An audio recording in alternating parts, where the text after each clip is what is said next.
4. Adding, subtracting radicals.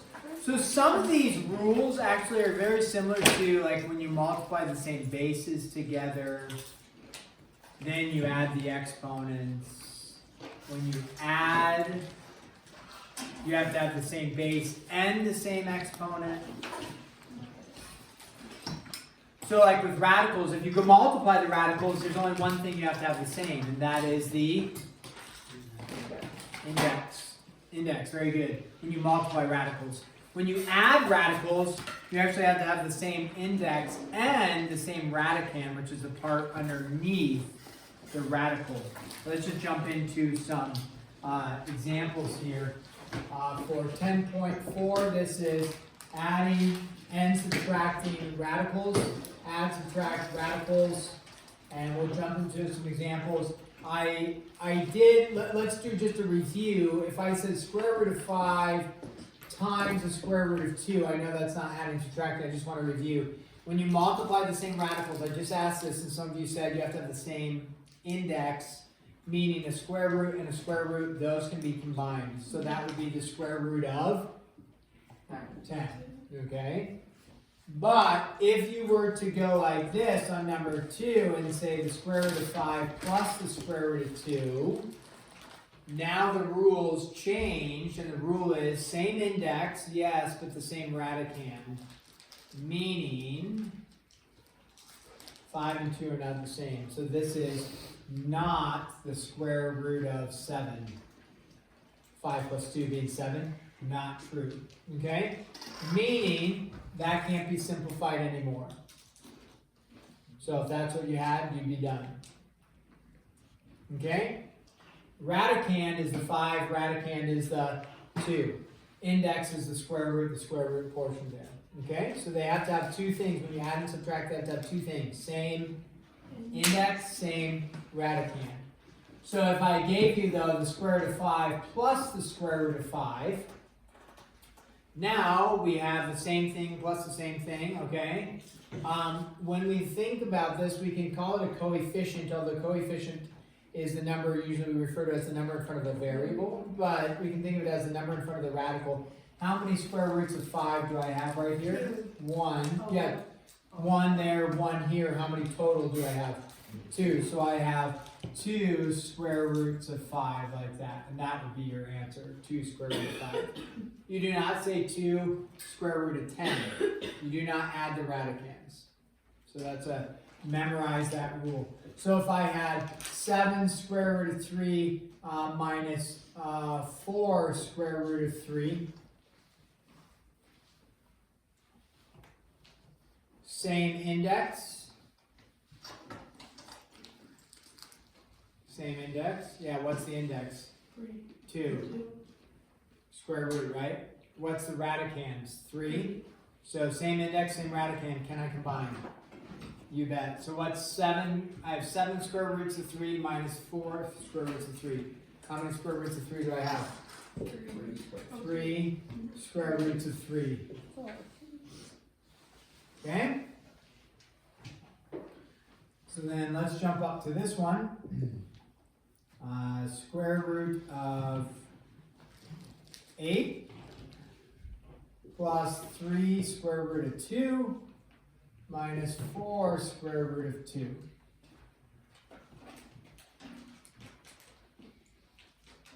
Check your indexes. What are the indexes on all of them? 2. Same radicand? No? Okay.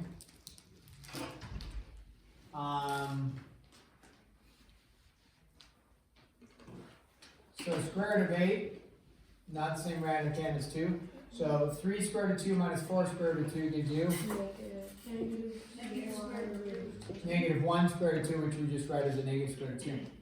And then you're going to get marked wrong, partially wrong. You're like, what? Wait, can we like turn 8 into a 2 and a 4? Yeah, oops. 8 turns into 2 root 2. Well, where do I get 2 root 2 from? Hopefully you've been practicing these. And I know I kind of jumped a step there, but Abby stated it for us. What? 8 turns into a 4 times a 2. What's the square root of 4? 2. 2. And then you're left with the square root of 2. So now, do I have the same index and the same radicand? Yeah, so I have 2 square roots of 2 minus 1 square root of 2. How many square roots of 2 do I have left? Just 1. And you can think of it as like 2x minus 1x is just x, or 2 square root of 2 minus 1 square root of 2 is just a square root of 2. Challenge. Wait, why does the outside 2 just go away? Well, it's saying 2 minus 1. Oh, okay. Oh. Because here, if we were to write this in expanded form, there's 2 of them. It would be root 2 plus root 2 minus root 2. Right, okay. And so those cancel each other out. You're left with just one of them.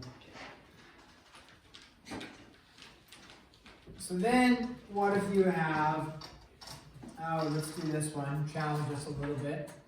Cube root of 24.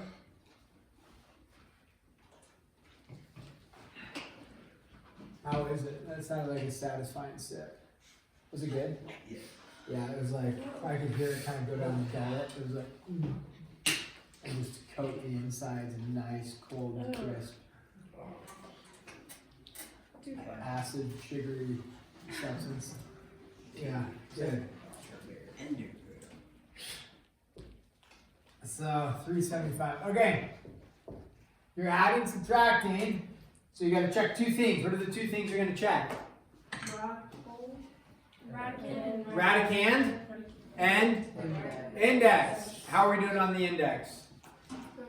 Good? Sounds good. Radicand? No. No. Do you just say, oh, can't combine them? No. Let's think through. Just like number 8 there, we were able to simplify. What about 24? Are you looking for a perfect square? No. No, what are you looking for? Perfect Cube. cube. What are our perfect cubes that we have memorized? 1, which we don't apply here, right? 1, then what's the next one? 8! Does 8 go into 24? Yes. 3 times. Yeah, 3 times. So I'll show the step here. Okay, we say 8 times 3, like that, minus, hey, is there a perfect cube that goes into 375? Yes. Yeah. What is it? 3. 3 goes in there. How many times? 125. 125 times. So the cube root of 125 and times 3. When we go to simplify these, right, we look and we say, okay, since it's multiplication, I can split them. What's the cube root of 8? 2. 2. So you have 2 times the cube root of 3, the 3 stays, minus, what's the cube root of 125? 5. 5. And then you're left with the 3 on the inside right there. So now, do I have the same index? Yeah, the index doesn't change, right? But did the radicand change? You bet. The radicand changed to a 3 and a 3. Therefore, I have 2 cube roots of 3 minus 5 cube roots of 3. How many cube roots of 3 do I have left? Negative 3 cube roots of 3. Negative 3 cube roots of 3. A lot of 3s. A lot of 3s. 3, 3, 3. 3 for 3.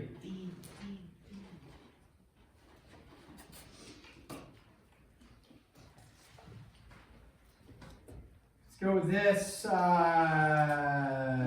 Continue to simplify. I'm going to have you try these on your own skis. Or try this one on your own.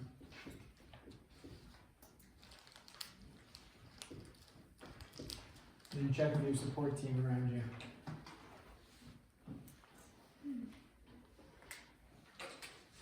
You may want a nice raspberry muffin.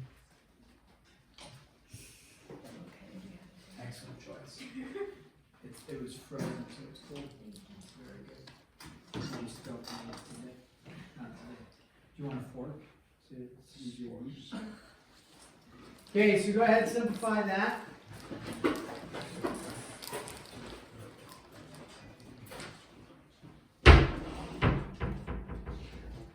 Notice, do they all have the same index? No. Oh, wait, yes. Index, correct. Yes. Radicand? No. No. Can we maybe do something with some of the radicands? Yeah. Yes. So go ahead, start the process. Are you done? Are you done? Square root of 5, anything we can do with that? I'll give you a pro tip. Square root of 5? No. Square root of 5, we leave it, right? Alright, go ahead, mess with the square root of 20. We can do something with that. Mess with the square root of 72. You can do something with that. The square root of 5 is going to stay as the square root of 5. 20 is something times something. 72 is something times something. For that something, you're looking for the perfect square, the largest, if you can find a perfect square that goes into both.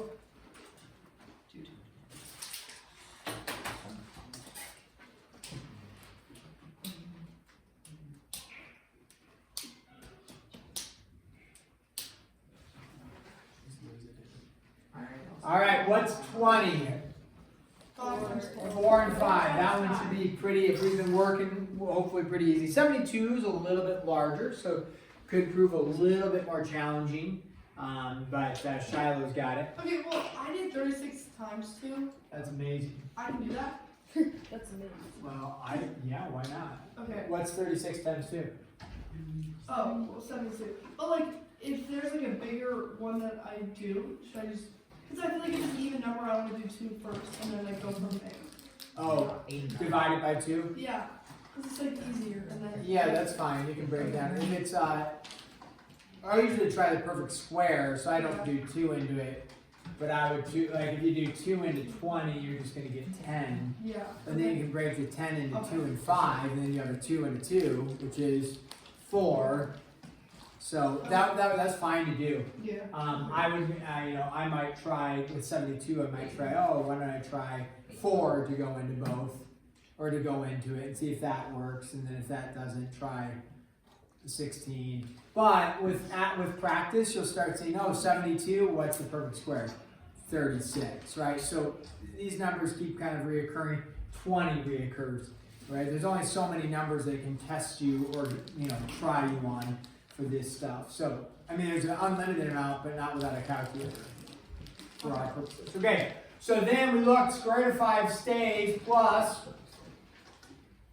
2 root 5 minus 6 root 2. Yeah, 6 square root 2. So now we look, okay, 1 square root of 5 plus 2 square roots of 5. How many square roots of 5 do I have? 3 square roots of 5 minus 6 square root of 2. Can I combine those? No, different what? Radicand. So, what do? Done. Just leave it, okay? So you may get to a spot where you can't go any farther with it and just leave it. Bless you. All right, here we go. Let's try a variable expressional one.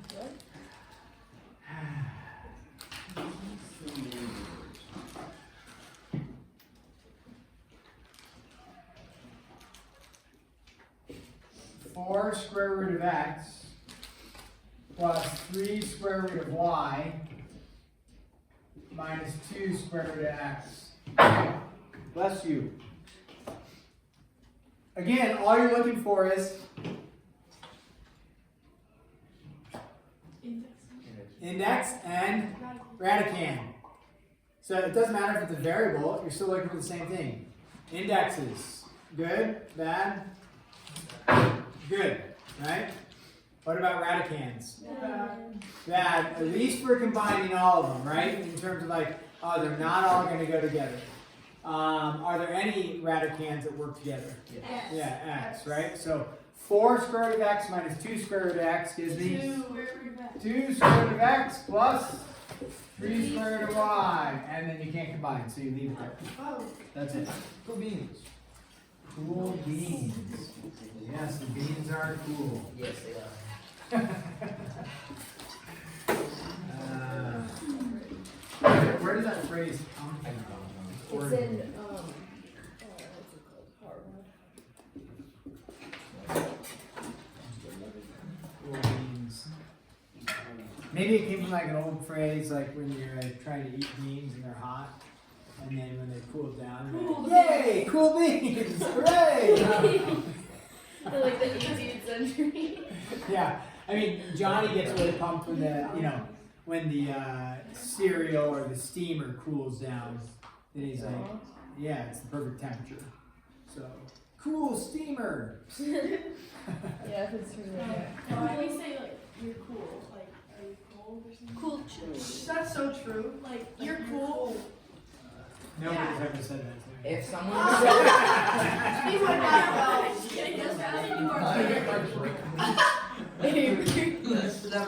Sick bird.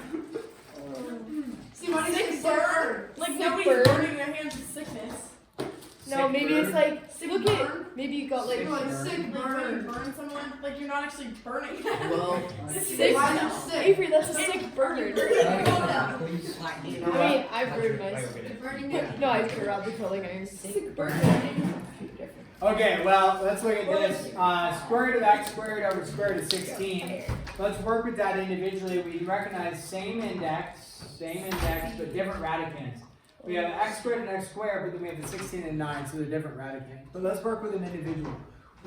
Since it's division, I can work with the top and work with the bottom separate. So what's the square root of x squared? X. Technically, it's absolute value of x, but again, we're fine without putting that. What's the square root of 16? 4. Plus, what's the square root of x squared? X. What's the square root of 9? 3. Can you combine those now? The radicals are out of the way, so can you combine them? Yeah. Common denominator is 12, and therefore you multiply this by 3 over 3, this by 4 over 4, so it's 3x plus 4x is 7x. Okay, so you'll have one like that. Oh my. Did Olivia give you a good call? If things came over from when people were drunk, they would throw them over clotheslines. Okay. You told me about You will have a problem that says find the perimeter of something. If you have a shape like this, which you will have a problem like that, okay, and your problem looks like this.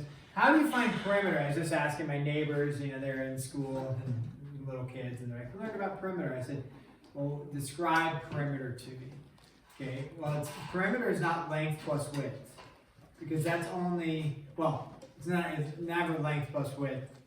It would be 2 lengths plus 2 widths or whatever. Because a lot of times the first perimeter that you learn about is like the perimeter of a rectangle. So you have a width, you have a length, you have a width, you have a length. So a lot of people say the perimeter is equal to 2L plus 2W. Have you ever seen that formula, or you talk about it? Yeah. But that's not perimeter. That's perimeter of a rectangle. Fine. Describe perimeter to me. Total length. Border. Total units that it takes to go around that. Yeah, so Perfect. total length, yeah, it's the total length around the outside, or around the perimeter, around the outside of a figure. So it could be a circle, right? It could be a archway that looks something like that. You could have, the perimeter would be this side, this bottom, and then half of a semicircle, right? So perimeter is just walking around the perimeter, around the outside, it's the length total. So they're going to have one as they find the perimeter, and they're going to give you radical values, and you just add them all together. All right, so just as a review of perimeter. Okay, we're going to stop there. We have about 18 minutes, so get working on homework. I can help on 10, what was it? 10-3. 10-3, that's due tomorrow. So if we have a questions or whatever